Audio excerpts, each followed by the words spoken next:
बुद्धि में नेत्र और तीसरे होते हैं हृदय में नेत्र, जिनसे संसार देखा जाता है, विषय देखा जाता है, स्वप्न देखा जाता है, जागृत देखा जाता है। ये नेत्रेंद्रिय से देखा जाता है। इससे ना आप किसी महात्मा की स्थिति को देख सकते हैं, ना भगवत स्थिति को देख सकते हैं। ये केवल माया को देखने वाले नेत्र हैं जो सबके पास हैं।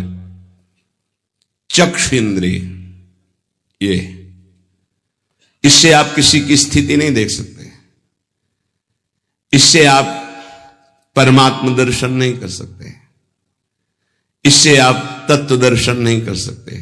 ये केवल ब्रह्मा के द्वारा रचे हुए नेत्र, ब्रह्मा की रचना को ही देख सकते हैं, बस। आगे है बुद्धि नेत्र। ये ज्ञान नेत्र हैं। जब बुद्धि में ज्ञान नेत्र प्रकाशित होता है तो तत्व बोध होता है और भक्तों के हृदय नेत्र खुलते हैं। ही के नयन निहारी,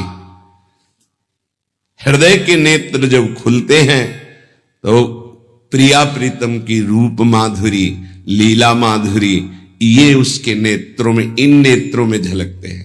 अंदर के दो नेत्र जब ज्ञान चक्षु खुलते हैं तो सर्वत्र आत्म तत्व का दर्शन करता है, अपने स्वरूप का अनुभव करता है, ब्रह्म तत्व का अनुभव करता है। जब हृदय के नेत्र खुलते हैं तो सर्वत्र चिद चिद लक्षणम सर्वम राधा कृष्णमयम जगत, वो तत्व को राधा कृष्ण के रूप में, जैसे गोस्वामी जी सिया राम में। लेकिन इन नेत्रों से ये दोनों बातें नहीं देखी जा सकती, और इन्हीं नेत्रों से ये दोनों बातें देखी जा सकती हैं जब बुद्धि के नेत्र खुल जाए और हृदय के नेत्र खुल जाए। उपासक हृदय के नेत्र खोलने का प्रयास करें। वो पहले आहार शुद्धि करे, बहुत भोजन शुद्ध। बड़ी कृपा है, आकाशवृत्ति से जीवन चलता है, श्री जी को भोग लग करके मिलता है, परम पवित्र है। अब जो बात करें, पाते समय उपास्य देव के सिवा अन्य कोई विचार नहीं रह जाना चाहिए, ये ध्यान उपासक दे। इसीलिए नाम कीर्तन चला दिया जाता है, चलता है नाम कीर्तन, नाम कीर्तन चला दिया जाता है कि आपका मन किसी विषय का चिंतन न करने पावे, नाम कानों में पड़े और चिंतन नाम का हो। जब हम भोजन के साथ भजन चलाते हैं तो वो भोजन जब पचता है तो नस नस में परम पवित्रता और भजन के परमाणु फैलाता है। अब जैसे आजकल भोजन की प्रथा, जूता मोजा वही शौच में पहन के गए हैं, वही लघुशंका में, और वही होटल में बैठ के वैसे ही जूता मोजा, वही कपड़े, वैसे ही बनाने वाला क्या भाव वाला है, कैसी पवित्रता रखता है, और पाने वाला क्या भाव रखे हैं और कैसी पवित्रता है, इन सब का प्रभाव भोजन पे पड़ता है। अगर भोजन ठीक नहीं तो बुद्धि निर्णय नहीं कर पाएगी ठीक। हृदय के नेत्र खुलने के बाद तो बहुत दूर रही, इन नेत्रों से भी सही नहीं दिखाई देता, गंदा ही दिखाई देने लगता है। इन नेत्रों में गंदगी बढ़ जाती है। जिसकी तरफ देखो तो वासना की दृष्टि से देखो, दोष दृष्टि से देखो, राग द्वेष की दृष्टि से देखो, ब्रह्म दृष्टि, भगवत दृष्टि उसकी नहीं आ सकती। ये बहुत जरूरी है। अरे कहीं भागा थोड़ी जा रहा है भोजन, धैर्य पूर्वक चिंतन करते हुए, नाम चल रहा है तो उसी नाम का चिंतन करते हुए। अब जैसे अपने लोग पूर्वाभ्यास तो पद चला लिया, बड़ी सुविधा रहती है। पद, कोई बड़ा पद ले लिया और मानसिक पद गुनगुना भी रहे हैं, चिंतन भी कर रहे, प्रसाद भी पा रहे।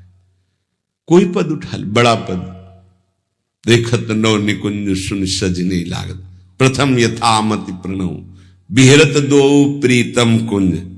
अब जब तक पद पूरा नहीं होगा तो भागेगा नहीं, और भागेगा तो पद नहीं पूरा होगा, पकड़ हो जाएगी। अब पद चल रहा है, प्रसाद पा रहे हैं, तो कभी कभी प्रसाद पाते पाते आंसू चल रहे हैं, प्रसाद पा रहे हैं, पद चल रहा है। अब वो भोजन क्या करेगा? प्रसाद नस नस में जाकर भागवतिक भाव संचरित करेगा। अब आप प्रसाद पा रहे हैं, किसी द्वेषी का चिंतन कर रहे हैं, गुस्सा आ रही, अब नस नस को वो क्रोध से युक्त करने वाली वृत्ति पैदा करेगा। आप प्रसाद पा रहे हैं, कोई काम चिंतन कर रहे हैं, वही प्रभाव आपके अंदर पड़ेगा। हमारी पद्धति रही है प्रसाद पाने की, चाहे जितना पवित्र हो, पर भोजन पाने के पहले हाथ पैर धोए गए, कुल्ला किया गया, पवित्र हो करके फिर वहां बैठ करके। पद्धति थी, आसन पीढ़ा चटाई बिछा दी गई, पवित्रता पूर्वक बैठे, भोग सामने आया, भगवद अर्पित प्रसाद है तो जय जयकार और कीर्तन करके पा रहे हैं। अगर वो ऐसी जगह से मिला है, भगवद अर्पित नहीं है, तो अपने सामने 1 मिनट रुक कर भगवद अर्पित करते हैं, फिर जय जयकार इष्ट की, गुरुदेव की, भगवान नामों की गूंज करके फिर पाते। वो प्रसाद हमारे हृदय में पवित्र भाव पैदा करेगा, भजन बढ़ेगा।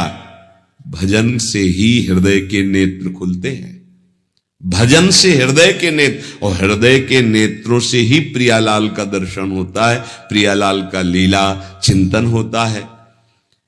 जो अपनी नस नस में नाम, पवित्रता, भक्ति, ज्ञान, तो भोजन में बहुत सावधान रहिए। ये 24 घंटे के लिए हमारे विचारों को अपवित्र या पवित्र करेगा भोजन। अगर अशुद्ध भोजन हो गया तो 2-3 दिन तक तो विक्षेप पड़ेगा ही।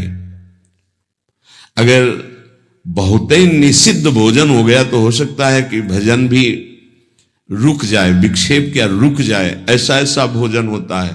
भोजन बहुत संभाल के, भले भूखा रहना पड़े तो अच्छा है 1-2 दिन, पर ऐसा भोजन ना होने पावे जो हमारे भजन को छीण करे।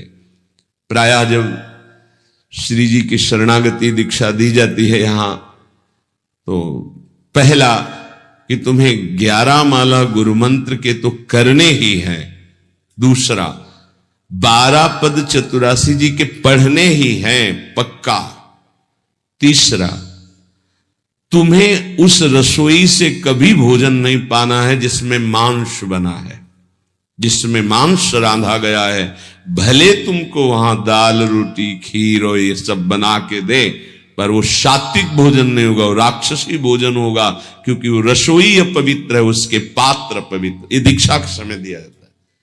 चौथा, जो तुम्हारे उपासना की, इष्ट की, गुरुदेव की, संतों की, भगवत स्वरूपों की निंदा करे, वो चाहे रिश्तेदार, नातेदार, चाहे कोई भी हो, हम उससे संभाषण बैठकर नहीं करेंगे, कान में उंगली डालकर राधा राधा बोलकर चले जाएंगे। ये दीक्षा के समय शिक्षा दी जाती है।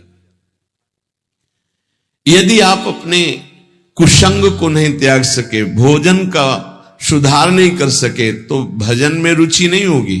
ध्यान रखना, हम जैसा अन्न पाते हैं वैसा मन बनता है, जैसा मन होता है वैसे ही चिंतन होता है।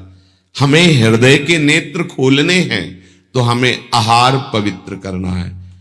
पवित्र आहार पवित्र चिंतन के साथ हमें पाना है, ऐसे जल्दीबाजी नहीं। जल्दीबाजी है तो हम नहीं पा रहे हैं, जब हमें समय होगा पा लेंगे। कोई प्राण थोड़ी निकल जाएंगे, एक बार न पाएंगे, एक दिन ना पाएंगे, नहीं निकलते। कई दिन भोजन न पाने पर भी ऐसा नहीं होता कि प्राण निकल गए। बड़ी सामर्थ्य है, प्रभु ने सामर्थ्य दी है।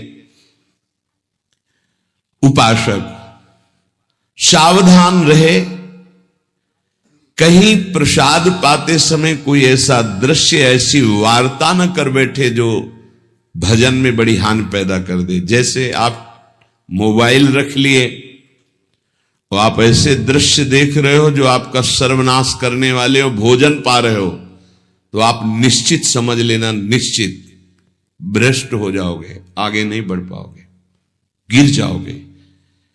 भोजन के समय यदि आपका मन पद में नहीं लग रहा, भजन में नहीं लग रहा, तो जैसे यंत्र है आपके पास, तो चतुरासी जी लगा दीजिए, सत्संग लगा दीजिए। आपका चिंतन बनना चाहिए भागवती, कोई गलत चिंतन नहीं। और अगर कोई पास बैठा है तो वार्ता नहीं होनी चाहिए। भोजन के समय वार्ता निषेध है, वो वार्ता का समय नहीं, वो एकाग्रता पूर्वक पूरे 24 घंटे के लिए हम अपने विचार पावन करने के लिए बिल्कुल मौन होकर के भगवत चिंतन या भगवत श्रवण करते हुए प्रसाद पावे। आप सब आज से ये नियम ले लें, केवल परोसने वाले की आवाज सुनाई देनी चाहिए। श्री जी का प्रसाद